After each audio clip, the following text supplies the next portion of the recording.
My first collection of poems is now out and has been out for a few weeks. It's called Borrowed Images, Prose poems. And I thought it would take a few minutes just to read some of them for you because a lot of people are kind of struck by poetry as something that is either hallmarkish or it's a little bit too esoteric or inaccessible. And that's not the way I view poetry. So I wanted to lay out first why I write poetry in the first place. Poetry for me is extremely focused attention. It's extremely focused attention. So it's staring at something in your life or in the world around you with an intensity that is unrivaled. And I first started writing poetry when I had crashed from an anxiety disorder that I developed back in college. I was completely non-functional. I lost 30 pounds in 2 weeks. And the thing that I found that pulled me into some kind of sanity was reading, was words. So I started carrying my father's Bible with me all over the place. I would read incessantly and training my eyes to just follow the words and meditate on the meanings that I was reading was a way to kind of stabilize what was going on in terms of the chaos of my mind and my anxiety.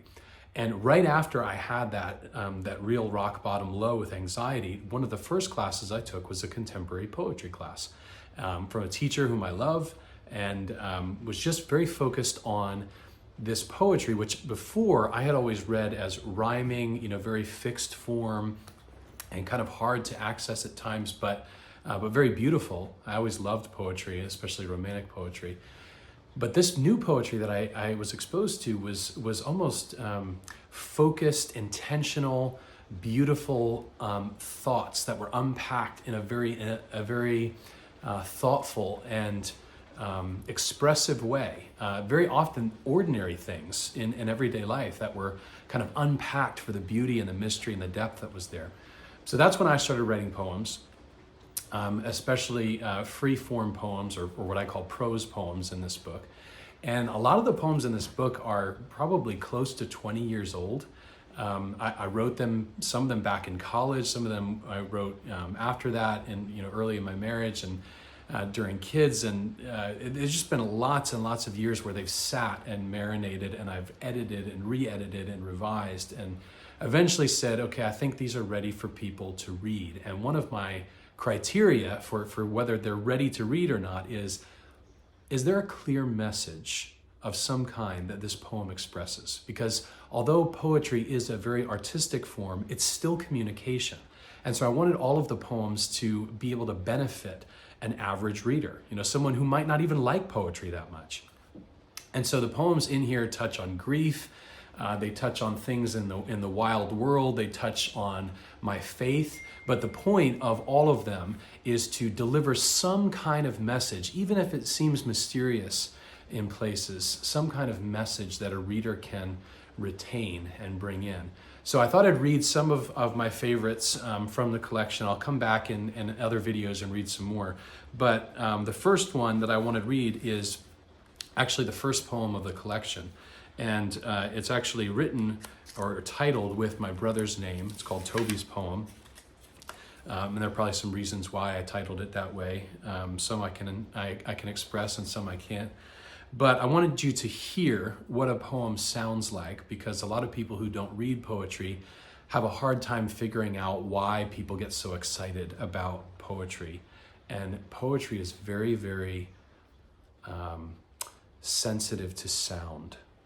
And so there's a way in which a poem that's read out loud can affect people much differently than a poem that's just read on the page.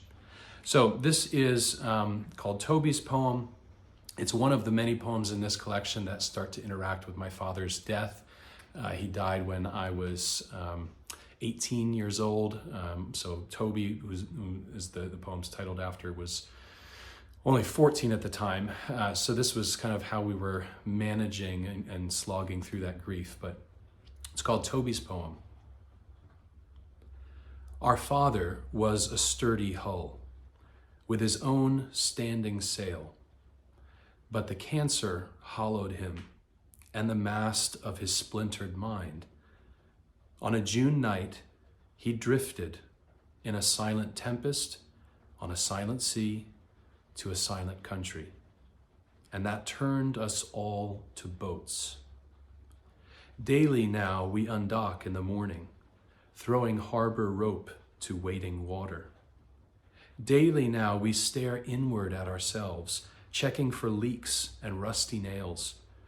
We are boats that bob on nervous water, praying to the horizon, asking the light for time, claiming ourselves strong and free on the wild open sea. But none of the boats belong to us, or their sails stitched from cotton seed, or the oars and deck boards. We are not owners. We borrow. We borrow and planned to give back, but then changed our minds. So you get the sense from that poem, the idea I wanted to communicate of life essentially being a borrowing. And there's all sorts of ways that could be worked out. But that was Toby's poem. It's the first poem of the collection. The next one I want to read to you is called Gardener to Son. And it's one that I wrote thinking a lot about my dad and perhaps how he would have responded to me in my own grief after he passed. So this is called Gardener to Son. Boy, death is no unweeded garden. Stop pulling pieces of thought growing in around me. Don't turn me demigod with the rest of the dead. My sacredness covers your hands. Don't let them sit idle. The wheelbarrow is broken, tire turned up, leaf wrapped and heavy with boredom. Don't be the barrow. Let your thoughts grow, boy. Let me go here.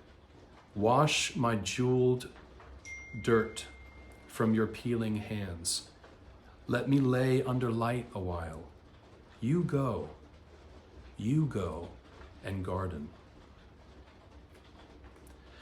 Now, the last poem I'll read is kind of an image from the wild world, and it's about my favorite animal. For people who know me know that I love red-tailed hawks, which are very common in our area of Pennsylvania.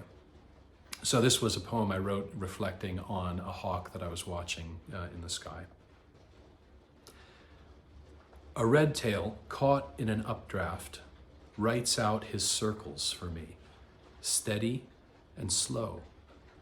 He's opened himself up, hollow bones floating in the hollows of the sky. Only blue is at his back. He has everything because he has nothing. I want his kingly poverty, and I beg in the deafening wind. I would give my money, my home, my clothes to be that poor and free.